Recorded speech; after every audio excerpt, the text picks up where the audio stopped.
विदर्भातल्या 10 लोकसभा मतदारसंघापैकी शरद पवार गटानं एकमेव मतदारसंघ मागितला म्हणजे तो वर्धा आणि आज ते उमेदवारी अर्ज भरायला स्वतः वर्ध्यात आहेत। एकूणच शरद पवार गटाचं वर्ध्यात शक्ती प्रदर्शन आहे आणि ज्यांच्या विरोधात ही निवडणूक आहे ते भाजपचे महायुतीचे उमेदवार रामदास तळस आपल्यासोबत आहे। आज शरद पवार गटाचं शक्ती प्रदर्शन वर्ध्यामध्ये। आज पवार साहेब या वर्धा लोकसभा मतदारसंघामध्ये आहे आणि ते स्वतः उमेदवाराचा फॉर्म भरण्याकरिता येणार आहे। तसंही आमच्या या लोकसभा मतदारसंघामध्ये भारतीय जनता पक्षाचे पाळेमुळे एवढे रोवले आहे की शरद पवार येऊ का आणखीन कोणी येऊ आम्हाला काही फरक पडत नाही।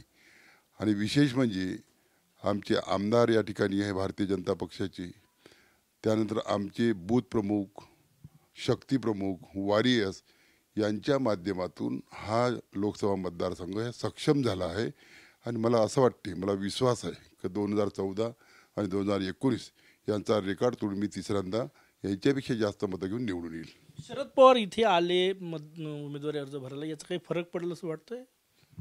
तसं तर शरद पवारांनी या विदर्भाला भिकारी बनवण्याचं काम केलं, त्याच्यामुळे शरद पवार साहेबाचं नाव घेतलं का मला असं वाटत नाही की विदर्भात काही फरक पडेल म्हणून।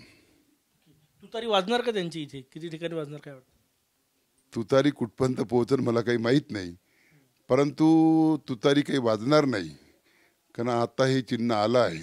आणि विशेष म्हणजे विदर्भातल्या जनतेचा शरद पवार साहेबावर फार मोठा रोष आहे का ज्यांनी जेवढे प्रकल्प या विदर्भात यायला पाहिजे होते सुरू झाले पण काम त्यावेळेस रोखण्याचं काम केलं, त्याच्यामुळं पवार साहेबावर रोष विदर्भातल्या जनतेचा आहे। लोकसभा निवडणुकीत एकूणच किती ताकद आहे राष्ट्रवादीची? तुमची किती, दोन पक्षाची तुलना जर करायची झाली तर किती ताकद आहे तुमची आणि शरद पवार गटाची? आमचे या ठिकाणी 6 पैकी 4 आमदार भारतीय जनता पक्षाचे आहे। वरुड मोर्शीमध्ये आमचे खासदार आहे, त्याचप्रमाणे यामध्ये नगरपालिका आमच्या होत्या, जिल्हा परिषद आमच्या, पंचायत समिती आमच्या आणि ग्रामपंचायतसुद्धा भारतीय जनता पक्षाची आहे। त्याच्यामुळं हा मतदारसंघ हा भारतीय जनता पक्षासाठी सक्षम मतदारसंघ आहे।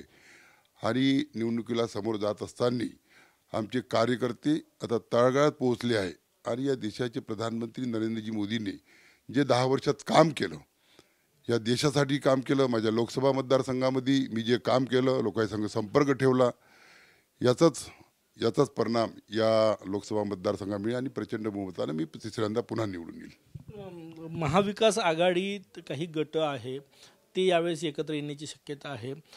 तुमचे कार्यकर्ते तुमच्या सोबत आहे का महायुतीचे सगळे? आमचे सर्व कार्यकर्ते आमच्यासोबत आहे। अजित पवार राष्ट्रवादी काँग्रेस आमच्यासोबत आहे, देवेंद्र फडणवीस यांचा झंझावात दौरा या ठिकाणी आहे, त्याचप्रमाणे शिवसेनेचे शिंदे गटाचे सर्व कार्यकर्ते आमच्यासोबत आहे, रिपब्लिकन पक्ष आमच्यासोबत आहे। त्याच्यामुळे मला अडचण जाणार असं वाटत नाही, परंतु हे निवडणूक आम्ही जास्तीत जास्त मतांना कसं जिंकू शकू या दृष्टीने आम्ही प्रयत्न करणार आहे। एक शेवटचा प्रश्न, महाविकास आघाडीनं म्हणजे वर्धा चंद्रपूर जिल्ह्याचे प्रकाश देवतळे यांनी राजीनामा दिला काँग्रेसमधनं। ते म्हटले की महाविकास आघाडीने एकही तेली समाजाच्या उमेदवाराला उमेदवारी दिली नाही। हा जेव्हा प्रश्न येतो तेव्हा भाजप एक नाव समोर करते, ते रामदास तळस यांचं। मला 2014 मध्ये उमेदवारी दिली होती, समाज म्हणून नाही दिली होती, 2019 मध्ये दिली। आणि या 10 वर्षाच्या कार्यकालामध्ये मी केलेलं काम, मी लोकांमध्ये संपर्क ठेवला, जवळजवळ 20,000 करोड रुपयाचे काम या माझ्या लोकसभा मतदारसंघामध्ये झाले आणि त्याच्यामुळेच मला तिसऱ्यांदा या ठिकाणी माझ्या कर्तृत्वावर, माझ्या कामावर या ठिकाणी मला उमेदवारी दिली। कॅमेरामॅन सचिन सायमसह गजानन माटे, TV9 मराठी, वर्धा।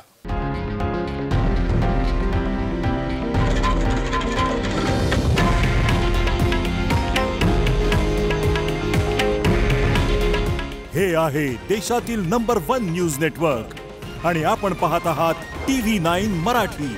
काळजी तुमची, हित महाराष्ट्राचं।